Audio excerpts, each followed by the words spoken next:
Welcome everybody, welcome to my channel to see English coaching. সবাই খবর প্রথম থেকে ক্লাসটি মনোযোগ সহকারে করতে। আর আজকে যারা চ্যানেলে প্রথম রয়েছে এবং এখন অবধি চ্যানেলটিকে যারা সাবস্ক্রাইব করনি, তারা অবশ্যই চ্যানেলটিকে সাবস্ক্রাইব করে প্রতিনিয়ত এই ধরনের ইম্পর্টেন্ট এবং ইন্টারেস্টিং ক্লাস করতে থাকো। তো এখানে একটি কমন ওয়ার্ড ব্যবহৃত হচ্ছে পড়া। তো পড়া শব্দটিকে দিয়ে আমরা কত ধরনের ওয়ার্ড একে অপরকে প্রতিদিনের কথাবার্তায় আমরা ইংলিশে বলতে পারি এবং আমাদের লেখাতে প্রয়োগ করতে পারি, তা আজকে ক্লাসের মাধ্যমে আমরা দেখে নেব। রাগ করে যাওয়া সেটাকে আমরা ইংলিশে কিভাবে বলতে পারি, বা উল্টে পড়া, বা নাম মনে না পড়া, বা খবর প্রকাশ শেষে পড়া, অজ্ঞান হয়ে পড়া, ট্রেনে কাটা পড়া, স্বাস্থ্য ভেঙে পড়া। তো এগুলিকে আমরা ইংলিশে কত রকম ভাবে কত রকম ওয়ার্ড ব্যবহার করে একে অপরকে বলতে পারি, তা আজকে ক্লাসের মাধ্যমে আমরা দেখে নেবো। তো চলো ক্লাসটি শুরু করা যাক। তো প্রথমে কোন সেন্টেন্সটি রয়েছে চলো আমরা দেখে নিই, যেখানে পড়ার শব্দটি ব্যবহৃত হয়েছে। তো ঝড়ে অনেক গাছ পড়ে গেছে, তো ঝড়ে অনেক গাছ উপড়ে গিয়েছে, তো দিয়ে পড়ে গিয়েছে, তো সেটিকে আমরা ইংলিশে কিভাবে বলবো? Many trees have been blown down by the storm. Many trees have been blown down by the storm. তো ব্লো ডাউন মিনস হচ্ছে গাছ পড়ে যাওয়া বা উপড়ে পড়ে যাওয়া। তো সেক্ষেত্রে ব্লো ডাউন এই গ্রুপ ভার্বটিকে আমাদেরকে ইউজ করতে হবে। যেহেতু পারফেক্টে লেখা আছে সেই জন্য এখানে দেখো হ্যাভ বিন ব্লোন ডাউন, অর্থাৎ ব্লোন শব্দটিকে এখানে ইউজ করা হয়েছে। তো ব্লো ডাউন মিনস হচ্ছে যে গাছ পড়ে যাওয়া বা উপড়ে পড়া, সেক্ষেত্রে আমাদেরকে ব্লো ডাউন শব্দটিকে ইউজ করতে হবে। পরের সেন্টেন্সটিকে দেখো, এতক্ষণে তার রাগ পড়ে গিয়েছে। তো এতক্ষণে তার রাগ কমে গিয়েছে, তো সেটি বোঝানোর জন্য আমরা পড়ে গেছে বলতে পারি। এবং কিভাবে আমরা বলবো?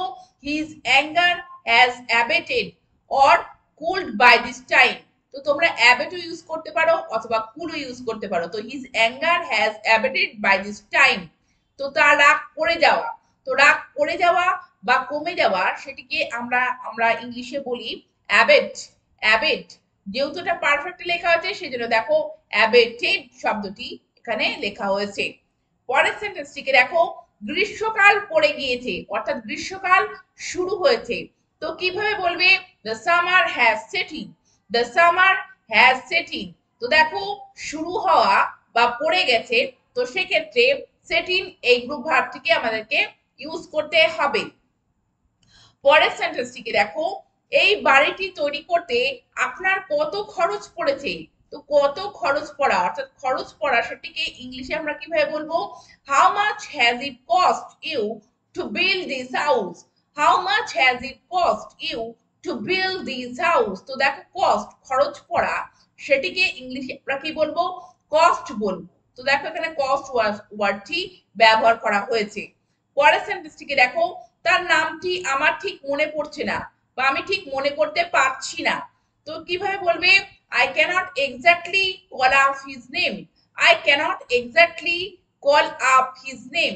তো দেখো কল আপ মিনস স্মরণ করা বা মনে করা, রিমেম্বার যেটাকে বলে।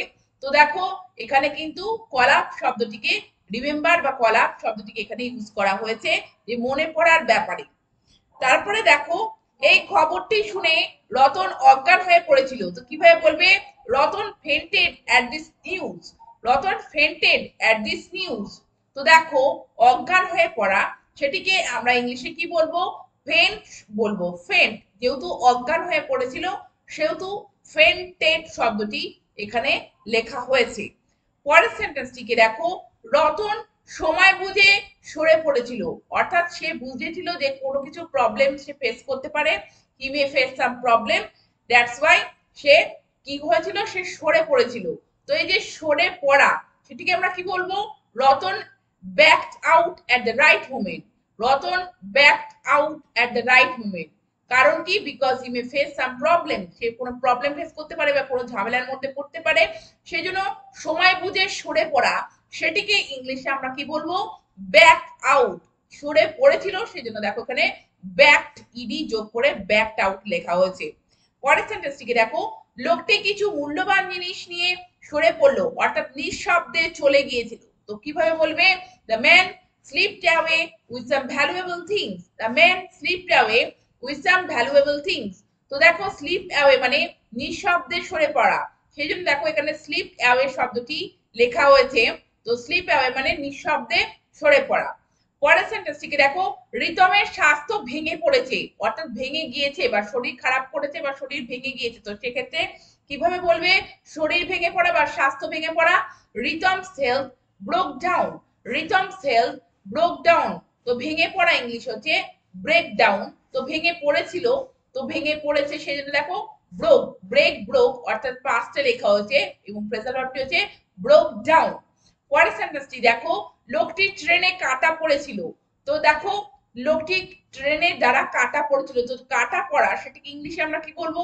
The man was run over by a train. The man was run over by a train. তো কাটা পড়া সেটাকে আমরা বলবো রান ওভার, রান ওভার। পরের সেন্টেন্সটিকে দেখো, বাসটি উল্টে পড়ে গিয়েছিল। তো কিভাবে বলবে? The bus turned over. The bus turned over. বা এভাবে বলতে পারো দ্য বাস ওভারটার্ন। তো টার্ন ওভার বা ওভারটার্ন মিন্স উল্টে পড়া। তো উল্টে পড়া ইংলিশে আমরা টার্ন ওভার বা ওভারটার্ন বলতে পারি। পরের সেন্টেন্সটিকে দেখো, খবরটি প্রকাশ শেষে পড়লো, অর্থাৎ খবরটি চারিদিকে ছড়িয়ে পড়েছিল। তো কিভাবে বলবে? The news has been leaked out. The news has been leaked out. ছড়িয়ে পড়েছিল সেটি হচ্ছে লিক আউট তোমরা বলতে পারো, অথবা প্রকাশ শেষে পড়া সেটিকে আমরা কিন্তু কাম টু লাইট সেটিও বলতে পারি। তো news, the news has come to light, এইভাবেও কিন্তু আমরা সেন্টেন্সটিকে বলতে পারি। তো তোমরা দেখলে কত ধরনের পড়ার শব্দ দিয়ে আমরা বিভিন্ন ধরনের ওয়ার্ড ইংলিশে আমরা কিন্তু একে অপরকে বলতে পারি সেন্টেন্সে, এবং আমাদের লেখাতে কিন্তু প্রয়োগ করতে পারি। তো তবে তোমরা অবশ্যই এই ধরনের ওয়ার্ডগুলি তোমাদের কথাবার্তায় প্রয়োগ করতে থাকো এবং নিজেদের লেখাতেও প্রয়োগ করতে থাকো। আর চ্যানেলটিকে সাবস্ক্রাইব রেখে প্রতিনিয়ত এই ক্লাসগুলি, ইম্পর্টেন্ট ক্লাসগুলি করতে থাকো। Thank you very much. Thank you for watching this video.